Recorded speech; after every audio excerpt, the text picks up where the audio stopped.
तो दोस्तों, मैं सी उत्तम हूँ, एक बार फिर से वेलकम करता हूँ आप सभी लोगों का हमारे इस डीसा की जर्नी में, जहाँ हम लोग मॉड्यूल 1 पढ़ रहे थे। ये मॉड्यूल 1 का सेकंड पार्ट है। तो चलिए शुरू करते हैं। कुछ पार्ट हमने पहले पढ़ लिया था, उसी के आगे अब हम लोग शुरू कर रहे हैं। अब हम पढ़ते हैं रिस्क बेस्ड ऑडिट क्या होता है। बेसिकली रिस्क बेस्ड ऑडिट का मतलब क्या है, नाम से ही अगर आप इस पर जाना चाहें तो इसका मतलब क्या है। बेसिकली आपको एक ऐसी ऑडिट कंडक्ट करनी है जिससे आप रिस्क का असेसमेंट कर सकें। तो यहाँ पर आप क्या करेंगे, basically high risk, medium risk और लो रिस्क, इन तीन को बेसिकली कैटेगराइज करेंगे।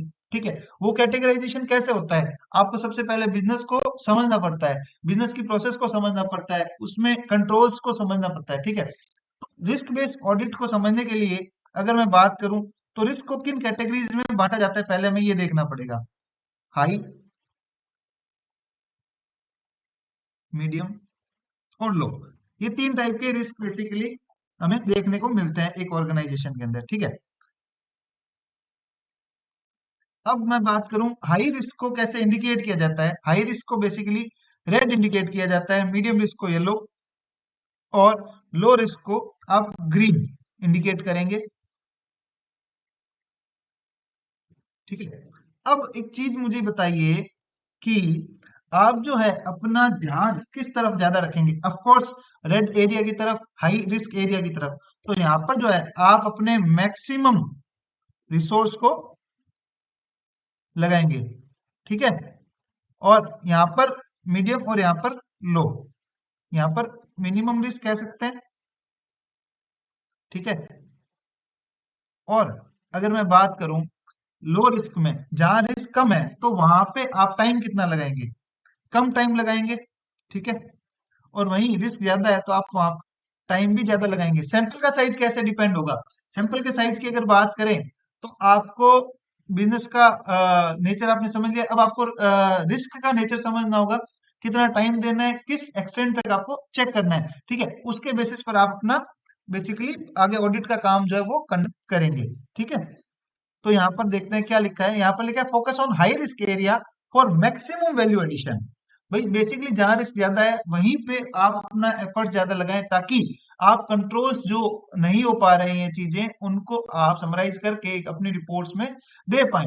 और एंड रिसोर्स डिप्लॉयमेंट, बेसिकली आप अपने रिसोर्स कहाँ पे डिप्लॉय करेंगे जहाँ पे हाई रिस्क है।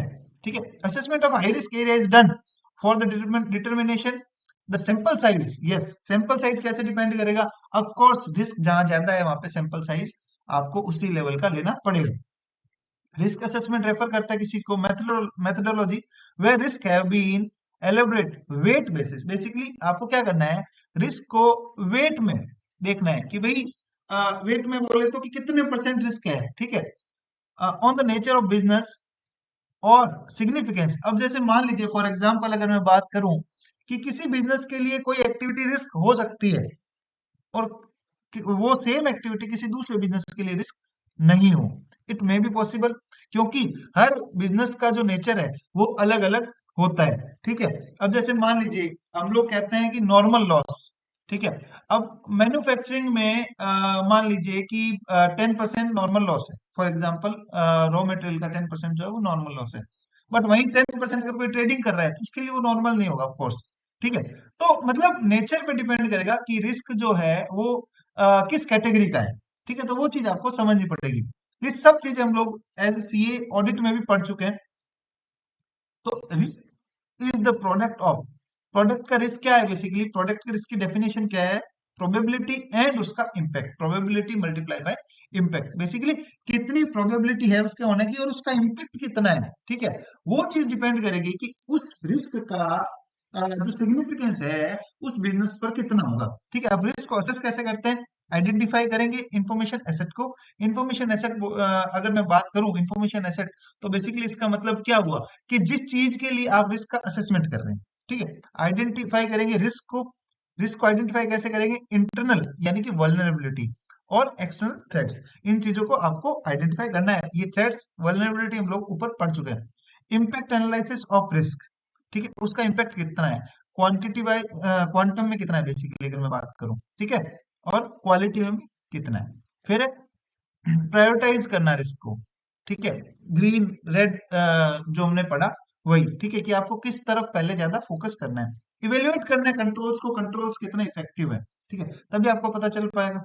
अप्लाई अप्रोप्रिएट कंट्रोल, ठीक है, कंट्रोल्स लगाए, फिर कंट्रोल लगाने के बाद भी रिस्क बच गया, ठीक है, जैसे हमने ये चीजें भी देखी थी।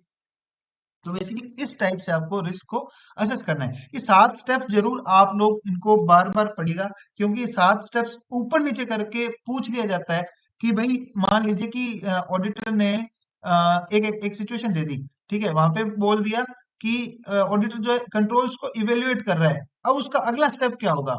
अब अगला स्टेप में प्रायोरिटाइज डाल दिया, इम्पैक्ट एनालिसिस डाल दिया, ठीक है, और एक डाल दिया अप्लाई कंट्रोल। तो अब इसमें आंसर होगा, नेक्स्ट स्टेप पूछा है तो अप्लाई कंट्रोल होगा ना, ठीक है। तो ये चीज बहुत ध्यान से पढ़नी है, क्योंकि ये जो सेकंड स्टेप है बेसिकली, सेकंड स्टेप के ऊपर बहुत सारे क्वेश्चंस बनते हैं, बहुत ही ज्यादा। सेकंड स्टेप के ऊपर ध्यान रखिएगा, एक ही स्टेप है इंफॉर्मेशन एसेट को आइडेंटिफाई करना। अगर इंफॉर्मेशन एसेट को आइडेंटिफाई करना कहीं क्वेश्चन में नहीं है, तो आपका पहला स्टेप हमेशा रिस्क को यानी वल्नरेबिलिटी को आइडेंटिफाई करना रहेगा, ये चीज हमेशा ध्यान रखिएगा। लेकिन कहीं पर अगर आइडेंटिफिकेशन ऑफ इंफॉर्मेशन एसेट लिखा है, तो वो वल्नरेबिलिटी से पहले होगा, ये चीज आप नोट कर लीजिए। 3 से 4 क्वेश्चन इस चीज पर बनते हैं, कम से कम 3 से 4 क्वेश्चन, ठीक है। ऑडिट यूनिवर्स क्या है, बेसिकली ऑडिट यूनिवर्स क्या है, जितने भी मतलब बेसिकली अगर हम लोग ऑडिट कर रहे हैं उस पूरे एरिया में कितने रिस्क है, contents all risk areas that could be subject to audit. जो ऑडिट हम लोग कंडक्ट कर रहे हैं उसके रिगार्डिंग जितने रिस्क है, दैट्स कॉल्ड ऑडिट यूनिवर्स, ठीक है। Internal and operational control along with knowledge of business help in identification of high risk area. Basically यहाँ कहना चाह रहा है कि internal controls and operational controls दोनों मिलकर हाई रिस्क एरिया को ज्यादा अच्छे तरीके से ढूंढ सकते हैं, या कह सकते हैं कि बिजनेस में हेल्प कर सकते हैं उन एरियाज को आइडेंटिफाई करने में जो हाई रिस्क के हो सकते हैं, ठीक है। रिस्क मैट्रिक्स की बात हम करते हैं। रिस्क मैट्रिक्स क्या है, रिस्क मैट्रिक्स बेसिकली मैट्रिक्स की डेफिनेशन क्या है, एक डायग्राम तौर पर विजुअलाइज करना। So basically that is also risk matrix की रिस्क को एक डायग्राम तौर पे आपको विजुअलाइज करना है। Risk matrix prepared after risk analysis and evaluation, ठीक है। जैसे कि फॉर एग्जांपल मैं आपको ये देखिए, ठीक है, अगर इसी चीज को मैं अगर मैट्रिक्स के तौर पे रखूं, ठीक है, तो वो क्या होगा, बेसिकली एक रिस्क मैट्रिक्स हो गया ना, किसी यहाँ पे मैं किसी एक्टिविटी का डाल दूं, प्रोसेस डाल दूं, मान लो, ठीक है, कि भाई इस एक्टिविटी के इस प्रोसेस के अंदर इतना रिस्क है, ठीक है, और दूसरी में इतना रिस्क है, तो उसको अगर मैं डायग्रामेटिकली या एक टेबुलर फॉर्म में प्रेजेंट करूंगा, तो वो क्या है, एक मैट्रिक्स बन जाएगा, ठीक है। जिससे आप क्या कर पाएंगे, जिससे आपको आइडेंटिफाई करना है पहले किसकी तरफ ज्यादा ध्यान देना है, फिर क्या करेंगे, बेसिकली उसका इम्पैक्ट देखेंगे कितना इम्पैक्ट पड़ रहा है, ठीक है। It's so sorry severally of risk with probability and impact, भाई कितना सीवियर है वो रिस्क, ठीक है, और उसका प्रोबेबिलिटी कितना है और उसका इम्पैक्ट कितना है। जो जिसकी लो प्रोबेबिलिटी है, ठीक है, और लो इम्पैक्ट है, इसका मतलब क्या हुआ, रिस्क भी तो लो हुआ ना।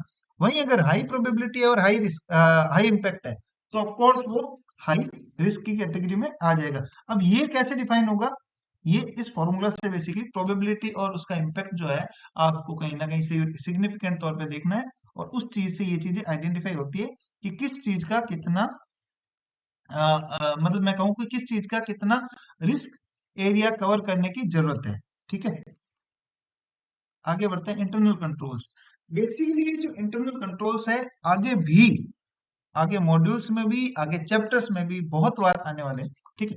यहाँ भी हम लोग पढ़ते हैं इंटरनल कंट्रोल्स क्या है, बेसिकली जनरल कंट्रोल और इंफॉर्मेशन सिस्टम कंट्रोल दोनों को मिलाकर एक डेफिनेशन दी गई है इंटरनल कंट्रोल्स की।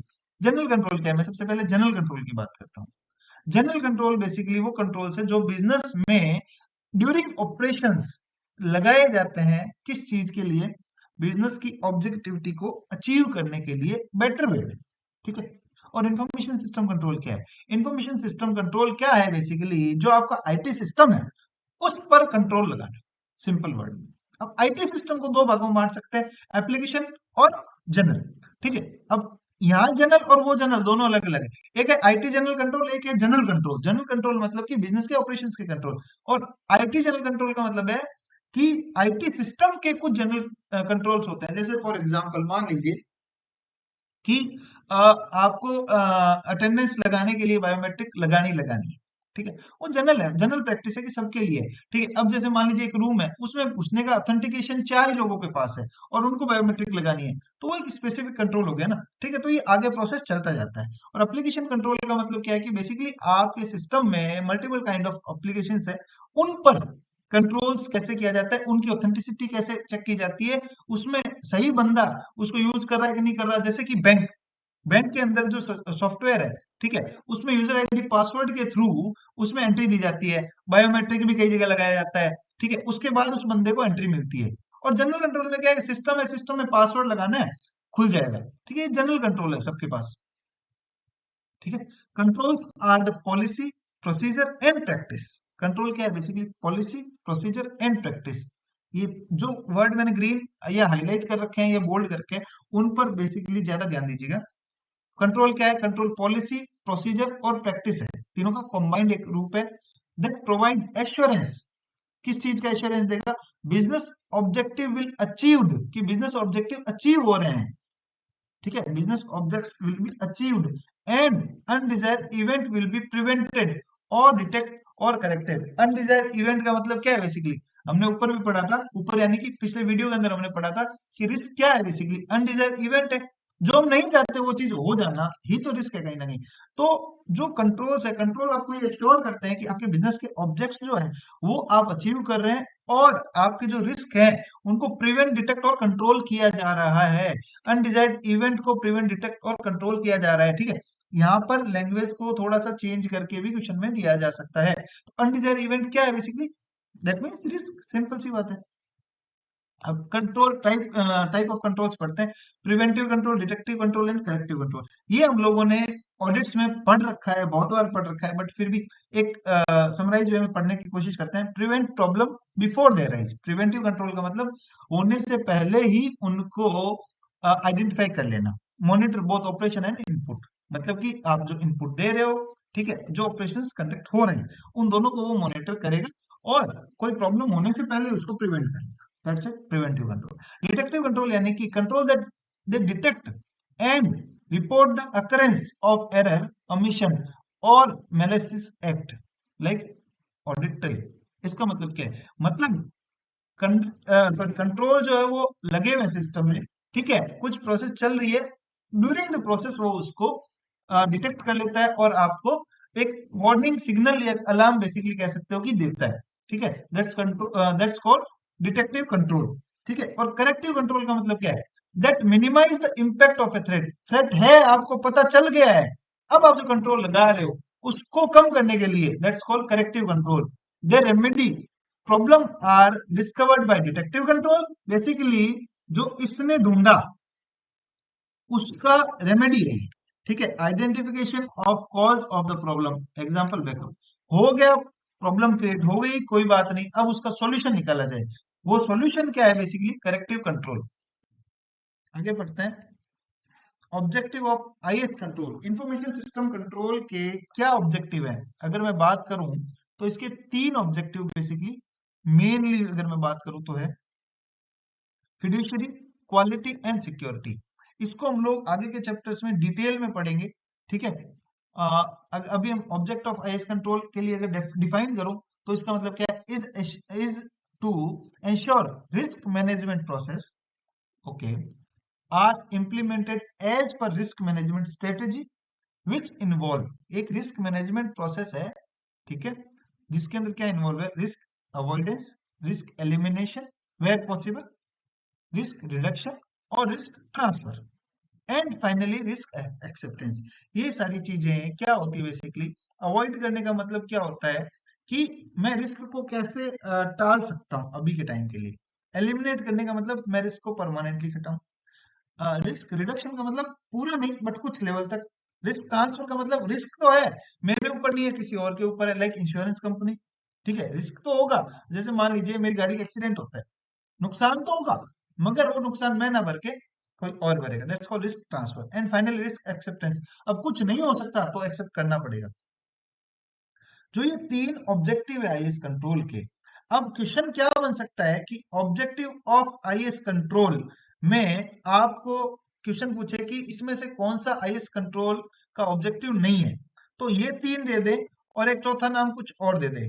ठीक है, अब जैसे मान लो ये तीन मेन कंट्रोल्स हैं, इनके अंदर सब कंट्रोल्स है, तो हो सकता है कि यहाँ पर आपको एक चौथा नाम integrity they they, but integrity also control, security control का ही पार्ट है। ठीक है, इट माइट पॉसिबल कि ऐसा क्वेश्चन भी बनाया जा सकता है। तो फिडिश कंट्रोल के अंदर क्या है, रिलायबिलिटी और कंप्लाइंस। ठीक है, ये हम लोग आगे डिटेल में पढ़ेंगे। क्वालिटी के अंदर इफिशियंसी, इफेक्टिवनेस, और सिक्योरिटी के अंदर हम लोग कॉन्फिडेंशियलिटी, इंटीग्रिटी, अवेलेबिलिटी देखते हैं। रिलायबिलिटी अगर मैं समराइज में मैं बात करूं, रिलायबिलिटी क्या है बेसिकली, कि जो डेटा आपके पास अवेलेबल है, how much it is reliable in my business, इसके साथ कोई छेड़छाड़ तो नहीं की गई है। ठीक है, वो रिलायबल सोर्स से अवेलेबल हुआ है या नहीं हुआ है। कंप्लायंस का मतलब क्या है, कि मैं जहां पे जिस लोकेशन पे काम कर रहा हूं, ठीक है, उस लोकेशन के आधार पर मेरा जो डेटा है वो कंप्लायंस को फॉलो कर रहा है या नहीं कर रहा है। यानी कि जैसे मान लीजिए फॉर एग्जांपल, यूएस के अंदर डेटा प्रोटेक्शन एक्ट है, आपको पता होगा। ठीक है, किसी का डेटा ऐसे यूज नहीं कर सकते, बट इंडिया के अंदर हम लोग ऐसे यूज करते हैं। एक्ट है बट वो उतना स्ट्रिक्ट नहीं है। तो बेसिकली कंप्लायंस का मतलब हो गया कि जो डेटा अवेलेबल है वो कितना कंप्लायंस को फॉलो कर रहा है। क्वालिटी का मतलब कितना इफिशिएंट है और मेरे बिजनेस के लिए कितना इफेक्टिव होगा वो। इफिशिएंसी और इफेक्टिवनेस को हम लोग फर्स्ट वीडियो के अंदर पूरा डिटेल में पढ़ चुके हैं।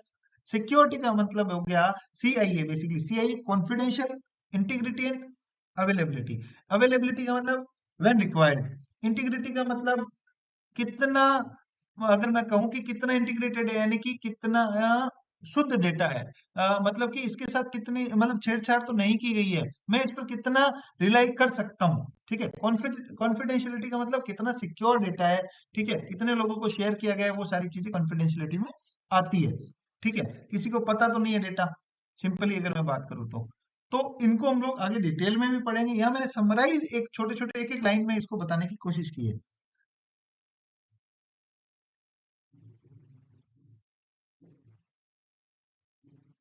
ऑडिट सैंपलिंग हम लोगों ने आईपीसीसी से लेकर सीए फाइनल तक और उसके ऑनवर्ड्स भी हम लोग ऑडिट सैंपलिंग को पढ़ते हैं। ऑडिट सैंपलिंग क्या है basically, audit sampling, the IAS auditor can use the following method for sampling. Sampling क्या है, बेसिकली आपके पास डेटा अवेलेबल है, उस डेटा में से आपको छांटना है कि आपको कितना डेटा चेक करना है। सिंपल सी बात अगर मैं बोलूं तो ऑडिट सैंपलिंग का इतना सा मतलब है। अब उसके दो मेथड है, स्टैटिकल, नॉन स्टैटिकल। ठीक है, statistical sampling which includes method of random sampling and systematic sampling. Non statistical means include haphazard sampling and judgmental sampling. Basically non statistical मतलब जिसका कोई सर पैर नहीं है, बस आप अपनी मर्जी से चूज कर रहे हैं। ठीक है, स्टैटिकल मतलब जिसके पीछे लॉजिक है। ठीक है, रैंडम सैंपलिंग है तो भी उसके पीछे लॉजिक है, किस बेसिस पे आप रैंडम सैंपल उठाएंगे। ठीक है, अब हम करते हैं डेटा एनालिटिक्स। डेटा एनालिटिक्स क्या है बेसिकली, अगर मैं कहूं तो एक डेटा है। ठीक है, अब आपको उसमें से सैंपलिंग करनी है, शॉर्टिंग करनी है, आपको उसकी ऑडिट करनी है, आपको उसमें से रिस्क आइडेंटिफाई करना है। ठीक है, और उसके बाद में पोटेंशियल रिस्क को आइडेंटिफाई करके उसको मेजर करना है, और आपको एक रिपोर्ट देनी है। ठीक है, तो ये सब करेंगे कैसे, इतना सारा डेटा है, उस डेटा में से ये सारी चीजें निकालना बहुत मुश्किल है। उसके लिए क्या करेंगे, बेसिकली डेटा को एनालिसिस करेंगे ना, कहीं ना कहीं आप। तो डेटा एनालिटिक्स क्या कहता है, data analytics can be effective for planning and field work phase. ठीक है, कैसे, अगर मैं बात करूं इसको यूज कहाँ करेंगे, जैसे मान लीजिए फॉर एग्जांपल आप देख रहे हैं कि भाई कौन कौन किस किस डेटा को कंट्रोल कर सकता है। अब वहां पे मल्टीपल आईडीज है, पता चले वो आईडीज एचआर रिकॉर्ड में है ही नहीं। ठीक है, उस चीज को बेसिकली अगर मैं कहूँ, आपने कंट्रोल्स को एचआर रिकॉर्ड से, आपने कंट्रोल्स को ऑथराइज यूजर के रिकॉर्ड से क्रॉस चेक कर सकते हैं। ये कुछ एग्जांपल्स है बेसिकली कहाँ कहाँ कैसे कैसे इसको यूज किया जा सकता है। ठीक है, फिर उसके बाद में आप जो है जहाँ पे मैनेजमेंट चेंज है, जहाँ पे या डेटा मल्टीपल टाइम चेंज होता है, तो आपके पास जो मेन डेटा लाइब्रेरी है, ठीक है, उससे आप फाइनल डेटा को कंपेयर करके बेसिकली आप निकाल सकते हैं कि क्यों ये चीजें चीजें चेंज हो रही है। ठीक है, तो आप सिस्टम को रिव्यू कर सकते हैं। ठीक है, आप सिस्टम की इफिशियंसी को, इफेक्टिवनेस को चेक कर सकते हैं। अनऑथराइज एक्सेस जो है, ठीक है। अनयूजुअल एक्टिविटीज को आइडेंटिफाई करने के लिए डेटा एनालिटिक्स की जरूरत पड़ सकती है, और सिस्टम को माइग्रेट करने के लिए भी डेटा एनालिटिक्स की जरूरत पड़ सकती है। ये कुछ यूजेस हैं, इस पर एक क्वेश्चन बनाया जा सकता है। मैंने सिंपल तौर पे आपको हिंदी में समझाने की कोशिश करी, आप इसको रीड आउट जरूर कर लीजिए। अब मैं अगर कहूं कि आईएएस ऑडिटर जो है वो डेटा एनालिटिक्स को कहाँ कहाँ कैसे कैसे यूज कर सकता है, अगर मैं कहूँ तो एक आईएएस ऑडिटर की जिंदगी में डेटा एनालिटिक्स का क्या काम है, अगर मैं बोलूं तो एक आईएएस ऑडिटर कहीं ना कहीं मैं बोलता हूं कि ऑपरेशंस की इफेक्टिवनेस और इफिशिएंसी, कंट्रोल्स की इफेक्टिवनेस को चेक करने के लिए, मेरी बात को ध्यान से सुनिएगा, कैसे कंट्रोल्स की इफेक्टिवनेस को चेक करने के लिए भी डेटा एनालिटिक्स का काम ले सकता है। Just for example, previous year के डेटा में कुछ एक एरर आपको पता है, ठीक है, previous internal sorry IAS auditor की रिपोर्ट आपके पास है, उसने वो सजेशंस दिए ऐसे ऐसे करें। अब वो चीज करने से वो कंट्रोल्स कितने इफेक्टिव है कि इस साल वो चीज वो गड़बड़ ना हुई हो, ठीक है। इससे क्या हुआ, उस कंट्रोल की इफिशिएंसी इफेक्टिवनेस का पता चला, और वो ऑपरेशंस में कितने इफेक्टिवली काम कर रहे हैं, घुसे हुए हैं, उस चीज का पता चला, ठीक है। कोई फ्रॉड एंटी फ्रॉड सिस्टम बनाना है, सेकंड पॉइंट पर मैं आता हूँ, कोई एंटी फ्रॉड सिस्टम बनाना है, ठीक है, उसके लिए आप इसको यूज कर सकते हैं। आप फ्रॉड्स को आइडेंटिफाई करने के लिए यूज कर सकते हैं, अनयूजुअल ट्रांजैक्शंस को आइडेंटिफाई करने के लिए। जस्ट फॉर एग्जांपल मैं बात करूं तो अनयूजुअल ट्रांजैक्शंस कैसे, नॉर्मली ट्रांजैक्शन चलती है 5 लाख 10 लाख 20 लाख के अंदर, उस बिजनेस के अंदर जिस बिजनेस की आप आईएएस ऑडिट कर रहे हैं। सडनली कुछ एंट्रीज दिखती है आपको 5 करोड़ की, 3 करोड़ की, 2 करोड़ की, that is a red flag कि भाई इसको आपको red area, basically you can say not red flag, that is red area basically, जिसको आपको फोकस करना चाहिए। क्यों, इस बिजनेस की ट्रांजेक्शन 10 20 30 लाख तक सीमित हुई हुई है, 4 ट्रांजेक्शन मेरे को करोड़ों में मिल रही है, तो क्या वजह है देखना पड़ेगा ना, उसके ऊपर टाइम डिवोट करना पड़ेगा, क्या वजह है कि इतनी बड़ी पेमेंट्स की गई, ठीक है। बिजनेस प्रोसेस को इंप्रूव करना, आइडेंटिफाई करना, एफिशिएंसी और कंट्रोल की, और एनवायरनमेंट को आइडेंटिफाई करने के लिए आप डेटा एनालिटिक्स का यूज कर सकते हैं, ठीक है।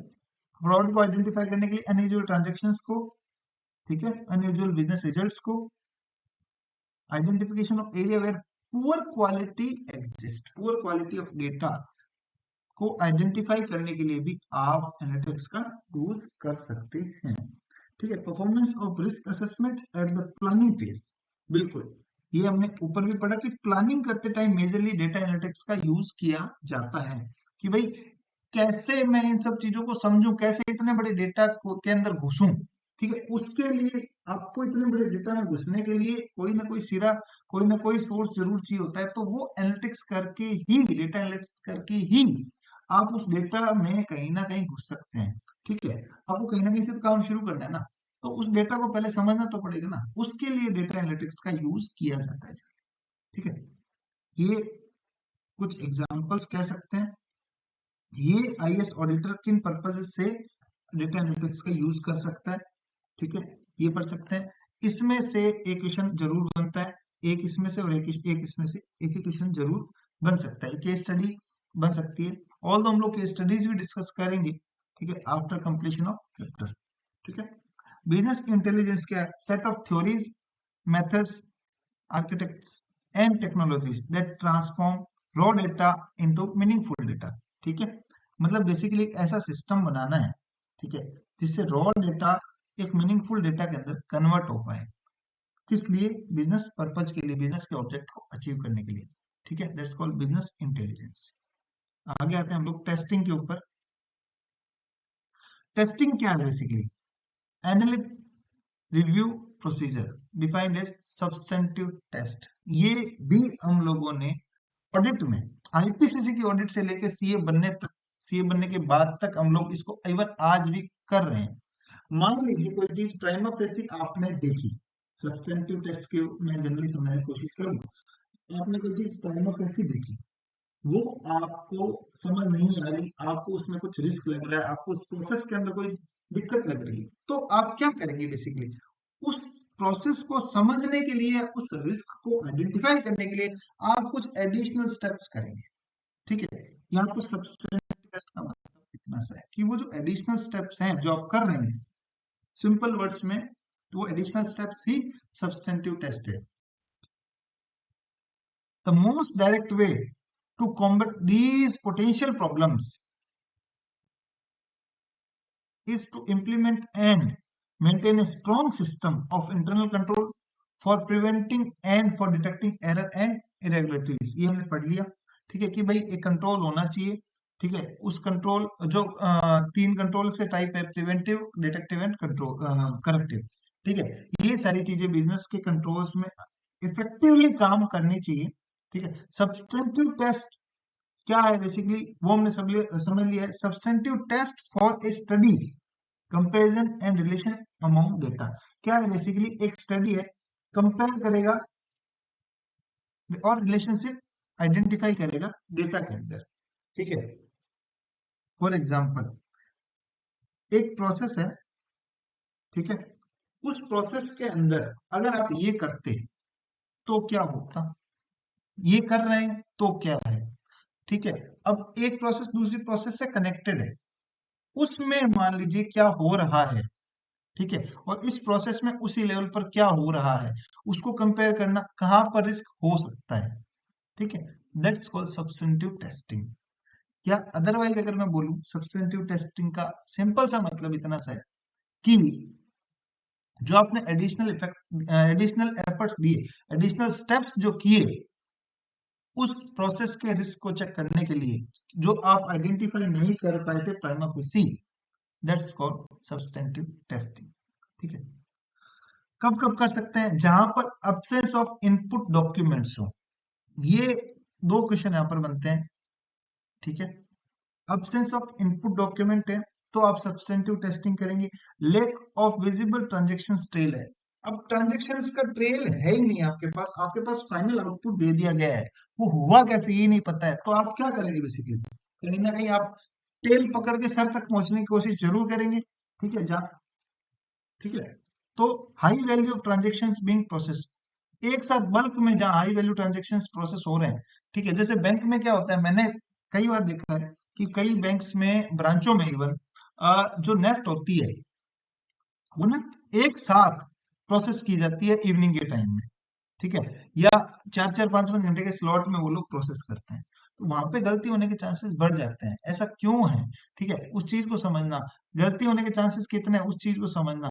ठीक है, high value of transaction being process, अब वो प्रोसेस तो हो रहा है डेटा, गलती होने के चांसेस भी, क्योंकि जितना ज्यादा डेटा प्रोसेस होगा मैनुअली, उतना ज्यादा कहीं ना कहीं एरर होने के चांसेस बढ़ जाते हैं।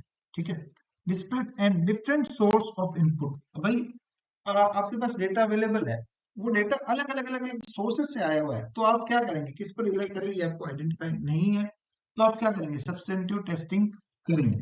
ठीक है, तो सब्सटेंटिव टेस्टिंग आपको कहाँ कहाँ करनी है, ये उसके कुछ एग्जाम्पल है। ठीक है,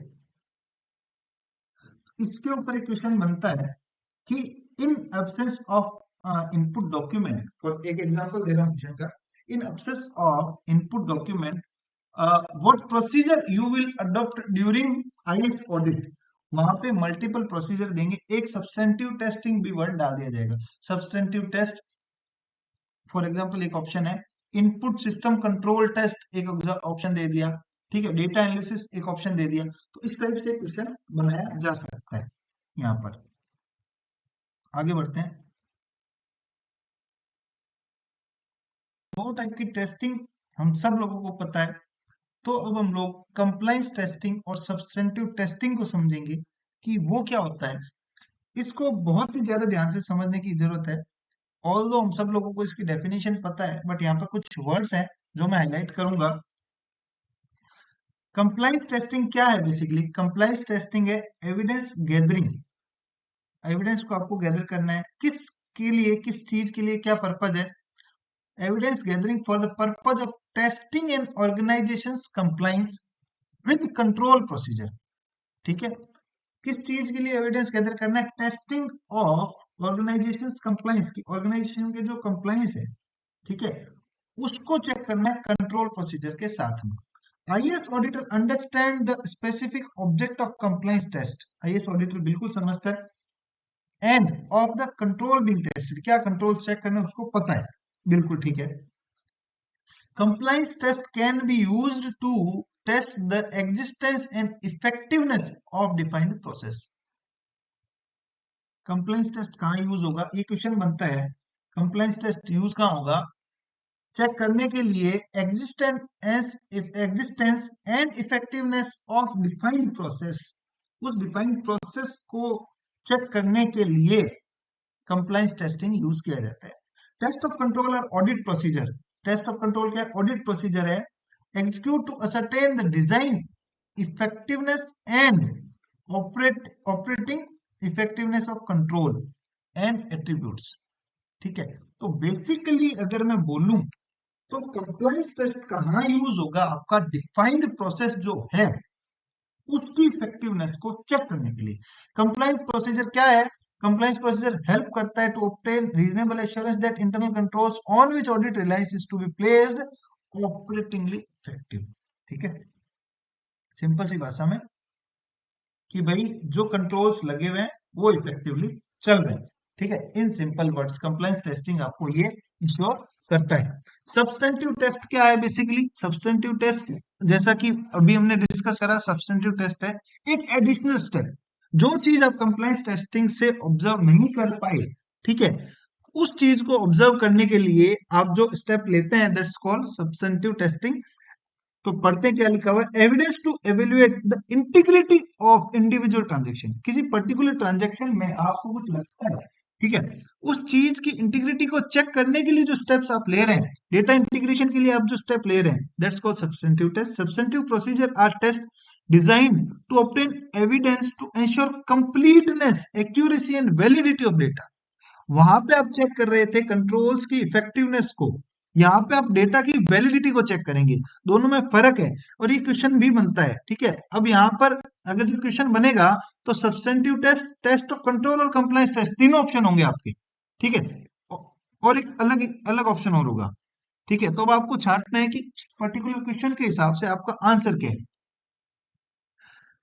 Substantive test validate the detail of financial transaction and balance. In contrast, compliance testing, ये देखिए अगर मैं बात करूं तो यहां से लेके यहां तक मैं हाईलाइट करता हूं, ये क्या कहता है, ये कहता है सब्सटेंटिव टेस्ट जो है, सब्सटेंटिव टेस्ट वैलिडेट करता है details of financial transaction and balances को, ठीक है। सब्सटेंटिव जो टेस्ट है वो बेसिकली किसी ट्रांजैक्शंस की वैलिडिटी, एक्यूरेसी को चेक करता है।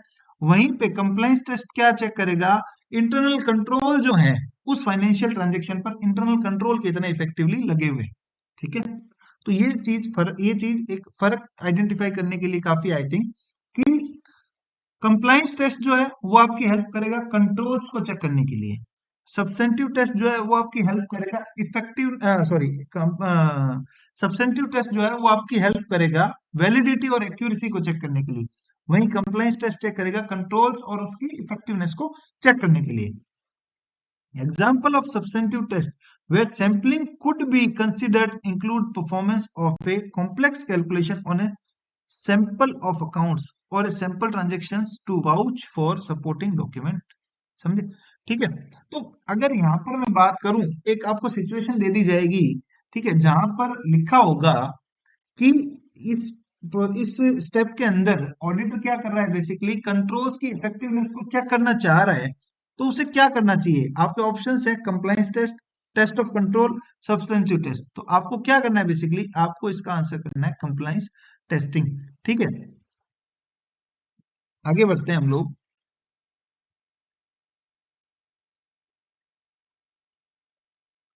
गवर्नेंस एंड मैनेजमेंट कंट्रोल, ये क्या है गवर्नेंस एंड मैनेजमेंट कंट्रोल, इसको समझते हैं।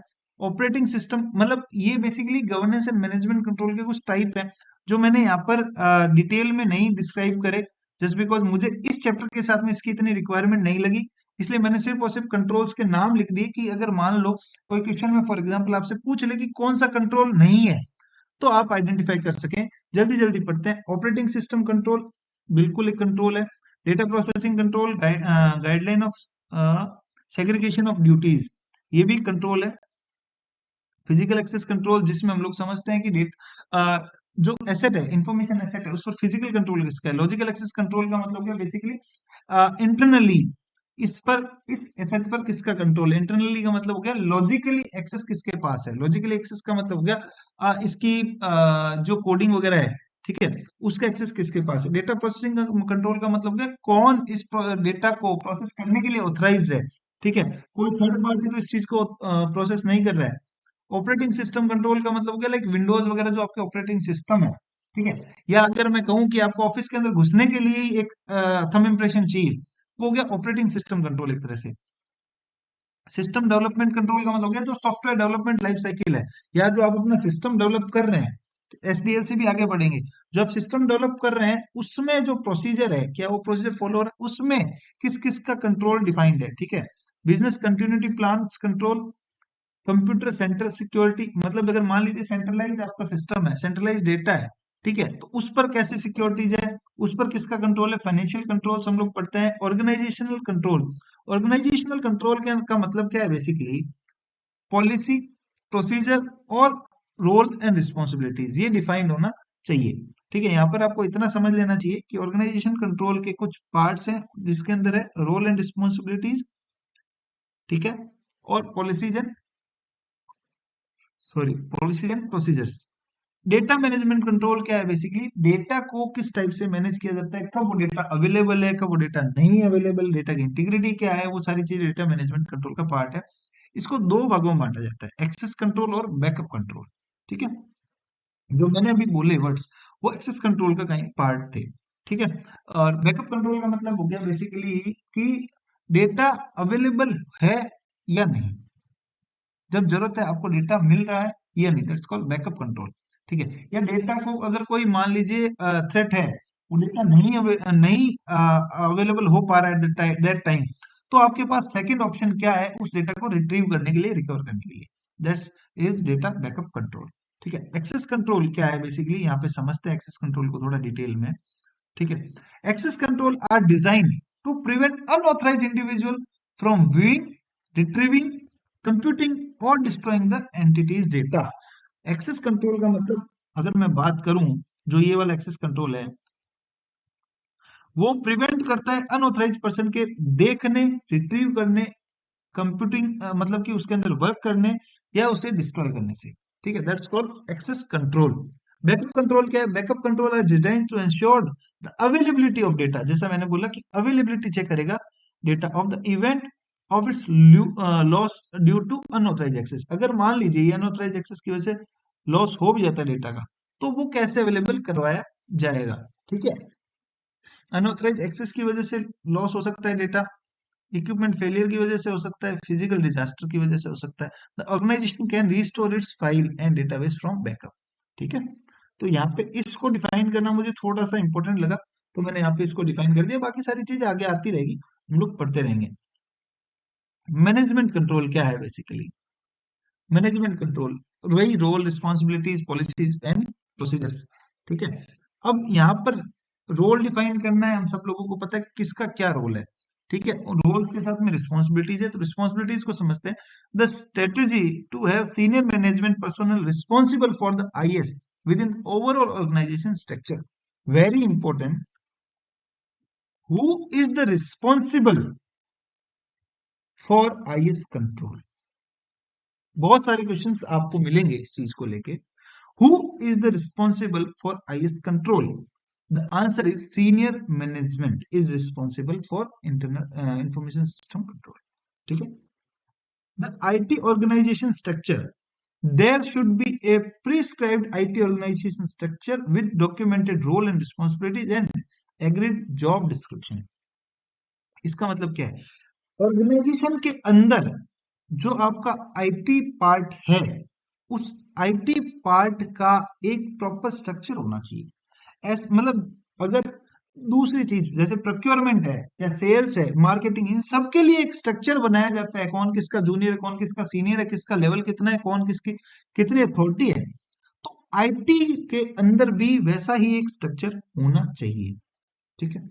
आईटी स्टीयरिंग कमेटी क्या है? बेसिकली आईटी स्टीयरिंग कमेटी बहुत ही ज्यादा इंपॉर्टेंट पार्ट है ये, समझते हैं आईटी स्टीयरिंग कमेटी को। IT steering committee, the steering committee shall comprise of the representative from all area of the business and IT personnel। IT steering committee में सारे business के जो एरियाज हैं अपने अपनी एंटिटी के अंदर, अपने ऑर्गेनाइजेशन के अंदर, जैसे परचेज, सेल, मार्केटिंग, उनके बंदे और आईटी के बंदे होंगे। The committee would be responsible for overall direction of IT. अगर मैं इसको सिंपल वर्ड में बोलूं, तो हिंदी में बोलूं तो सुचारू रूप से चलाए रखने के लिए कौन रिस्पॉन्सिबल है? IT steering committee. ये क्वेश्चंस 3-4 क्वेश्चन पक्का पक्का इस चीज से बनते हैं कि ऑपरेशंस को मॉनिटर करने, ऑपरेशंस को देखने के लिए कौन रिस्पॉन्सिबल है? Overall responsible IT steering committee.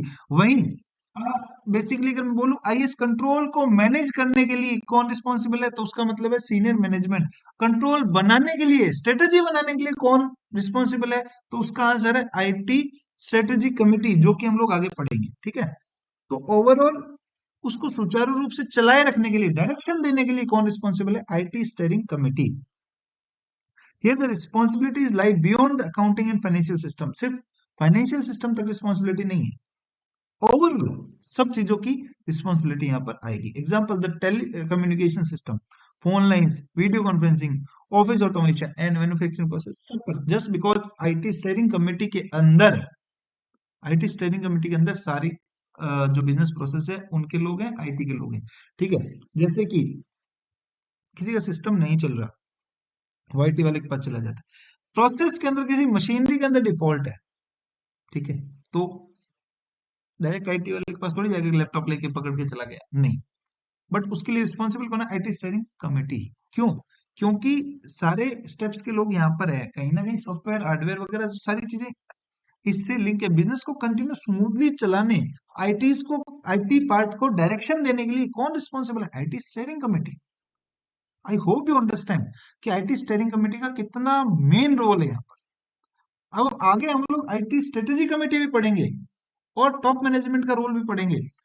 ठीक है, बट यहाँ पर आईटी स्ट्रेटेजी कमेटी पर मैं इसलिए, आईटी स्टीयरिंग कमेटी पर मैं इतना फोकस कर रहा हूँ जस्ट बिकॉज इस पर 3 से 4 क्वेश्चन बनते हैं। ठीक है, आगे बढ़ते हैं। ऑडिट सैंपलिंग क्या है? Basically as per audit S A 530, audit sampling जो ऑडिटर करता है स्टैटिकल नॉन स्टैटिकल मेथड है। ये हम लोग ऊपर भी देख चुके हैं पहले, ये यहाँ पर था सैंपलिंग। ठीक है, रैंडम बेसिस पे सैंपलिंग करना, मतलब कुछ बेसिकली अगर मैं बोलूं, अगर किसी सैंपलिंग के मेथड में सिर पूछ है, लॉजिक है, दैट्स कॉल्ड स्टैटिकल सैंपलिंग। ठीक है, सैंपलिंग हो गया हमारा। ये ज्यादा मैंने इस पर फोकस नहीं करा just because we all are chartered accountants, तो हमें इस चीज का पता होगा। ठीक है, अगर कोई क्वेश्चन सैंपलिंग से रिलेटेड आता है तो हम लोग कॉमन सेंस से भी ये चीज कर सकते हैं। सॉरी, ठीक, data analysis and CAT. CAT क्या है? कंप्यूटर असिस्टेंट ऑडिट टेक्निक है बेसिकली, तो उसके साथ डेटा को एनालिसिस करना है आपको। ठीक है, तो चलिए पढ़ते हैं। Computer assistance audit technique, CAAT provide, क्या प्रोवाइड करता है? टूल है ऑडिटर के लिए directly access digital information, highlight कर रहा हूं मैं, directly access of digital information and facilitate in conducting effective and efficient audit. ठीक है, पहला इसका फायदा ये है कैट का। अब एक चीज बताइए, बड़े बड़े डेटा को आप डेटा एनालिसिस कर रहे हैं और कंप्यूटर आपको एक टूल भी दे रहा है, तो उससे क्या होगा? आपकी स्पीड बढ़ जाएगी। आप ऐसे एरियाज में भी देख पाएंगे जो एरिया आप स्किप कर जाते, डिटेल में देख पाएंगे। इवन मैं बोलूं, कंट्रोल्स को चेक कर पाएंगे, फ्रॉड्स को इजीली चेक कर पाएंगे, जहां डेटा चेंज हो रहा है उसको आप आइडेंटिफाई कर पाएंगे जो ऊपर में देगा। और आप अपनी ऑडिट की परफॉर्मेंस को, रिस्क के असेसमेंट को, ये सारी चीजों को चेक कर पाएंगे। ठीक है, CAT are significant tool for auditor to gather information independently. ठीक है,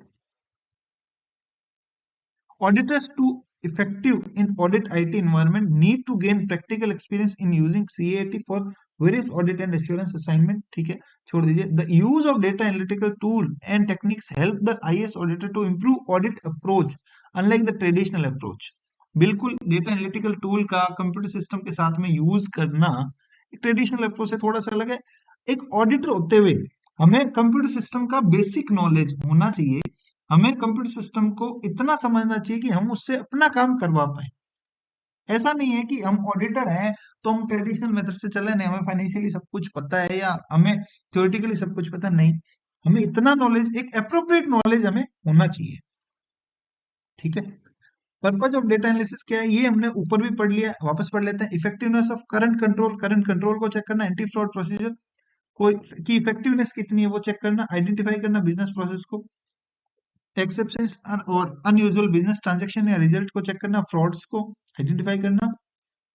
पुअर क्वालिटी और परफॉर्मेंस ऑफ रिस्क असेसमेंट। ठीक है। अब ये सारी चीजें हमने ऊपर भी पढ़ी है, दोबारा पढ़ रहे हैं। क्यों? वजह क्योंकि ये इंपॉर्टेंट है। ठीक है। डेटा एनालिसिस का पर्पज, ये कुछ एग्जांपल है डेटा एनालिसिस के पर्पज के। ठीक है। इसको जरूर जरूर पढ़िए, समझिए। इफेक्टिवनेस ऑफ करंट कंट्रोल, जो कंट्रोल्स लगे हुए हैं डेटा एनालिसिस करके, इसका एग्जांपल मैंने दिया। प्रीवियस डेटा से करंट ईयर के डेटा को आप कंपेयर करेंगे। ठीक है। प्रीवियस ईयर के रिपोर्ट से जो इस बार सजेशन आए उसके हिसाब से कंट्रोल्स लगे। ठीक है। और जो एरर थी वो कम हुई, तो कहीं ना कहीं आपका जो इफेक्टिवनेस है वो बढ़ी। Anti fraud procedure and control जो है वो बढ़ने चाहिए। मतलब कि अगर मान लीजिए पहले 10 ट्रांजेक्शन्स ऐसी होती थी जिसकी वजह से कंपनी को लॉस होता था, फ्रॉड की कह सकते हैं, अब 3 हो रही है, नहीं हो रही है। ठीक है। जो चीजें पता चल रही डिटेक्टिव कंट्रोल में। ठीक है। बिजनेस प्रोसेस को इम्प्रूव करने के लिए। ठीक है। फिर उसके बाद में एक्सेप्शंस अनयूजुअल ट्रांजेक्शन्स में ऊपर एग्जांपल दे चुका हूँ, तो ये सारी चीजें कहीं ना कहीं इंपॉर्टेंट है, इसीलिए मैंने यहाँ पर डबल कवर करी है। ठीक है। आगे बढ़ते हैं हम लोग। ऑडिट एविडेंस क्या है बेसिकली, मैं बोलूँ सिंपल वर्ड्स में, ऑडिट एविडेंस क्या है? कोई भी ऐसी इंफॉर्मेशन, कोई भी ऐसा डॉक्यूमेंट, ठीक है, जो एक ऑडिटर ने ड्यूरिंग ऑडिट अपने ओपिनियन को सपोर्ट करने के लिए गैदर किया है, दैट्स कॉल्ड ऑडिट एविडेंस। ठीक है। ये ऑडिट एविडेंस की डेफिनेशन थी। अब ऑडिट एविडेंस की क्या क्या टाइप है, फिजिकल मतलब कैसे कैसे गैदर किया जा सकता है? फिजिकल एग्जामिनेशन से, थर्ड पार्टी कंफर्मेशन या कंफर्मेशन से, ठीक है, डॉक्यूमेंटेशन से जो प्रिस्क्राइब्ड है ऑलरेडी कंपनी के अंदर, एनालिटिकल प्रोसीजर से। ठीक है। एनालिटिकल प्रोसीजर हमने पढ़ लिया। फिर उसके बाद में इंक्वायरी, क्लाइंट की इंक्वायरी से, रिकैलकुलेशन से, यानी कि खुद अगर कुछ डमी एंट्रीज करें। ठीक है। फिर उसके बाद एक परफॉर्मेंस, ठीक है, सेम प्रोसीजर को परफॉर्म करके देखना कि क्या रिजल्ट आता है, और उसकी ऑब्जर्वेशन से। अब ऐसे 580 क्या कहता है? ऐसे 580 return documentation of audit evidence के बारे में डिटेल में बात करता है। ये मैंने ग्रीन इसलिए किया क्योंकि ऐसे का क्वेश्चन पूछ लेता है कई बार। ठीक है। मतलब थोड़ा सा केस स्टडी बना के उसमें ऐसे का रेफरेंस दे देगा और बोलेगा कि यहाँ पर कौन सी चीज है जो सूटेबल है। ठीक है। क्वेश्चंस देखेंगे तभी सारी चीजें देख लेंगे, बट यहाँ पे मैंने इसको जानबूझ के ग्रीन किया है। ठीक है, कि ऐसे 580 का हमें पता होना चाहिए। ऐसे 580 ऑडिट एविडेंस के बारे में बात करते हैं। ऑडिट एविडेंस टेस्ट क्या है? Independence of audit evidence. Audit evidence आपने गैदर कर लिया, वो कितना इंडिपेंडेंट है? Evidence obtain from outside source is more reliable than within the organization. अब जो एविडेंस आप बाहर से ऑब्टेन करेंगे, गैदर करेंगे, वो ज्यादा रिलायबल होगा इंटरनली? ऑफ कोर्स हमें पता है अब बाहर वाला ज्यादा होगा। This is why confirmation letters are used. Simple सी बात है। अगला है क्वालिफिकेशन ऑफ एविडेंस। भाई IS auditor should always consider the qualification and functional responsibilities of the person providing the information. कौन प्रोवाइड कर रहा है, ठीक है, और उसका काम क्या है, उस चीज पर फोकस करके आपको उस एविडेंस को गैदर करना है, या मैं बोलूं उस एविडेंस पर रिलाई करना है। फॉर एग्जाम्पल, आप ABC कंपनी की ऑडिट कर रहे हैं, आपने XYZ कंपनी में थर्ड पार्टी कंफर्मेशन डाली।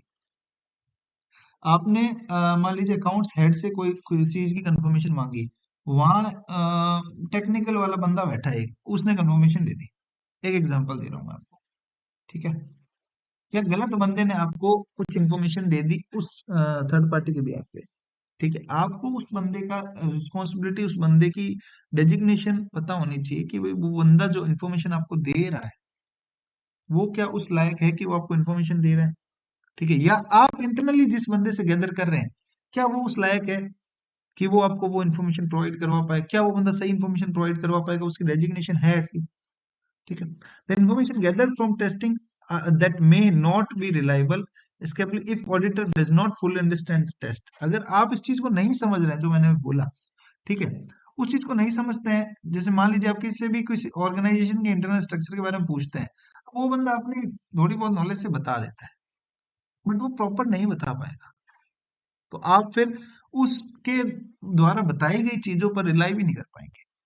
आई hope you understand this. Objectivity क्या है?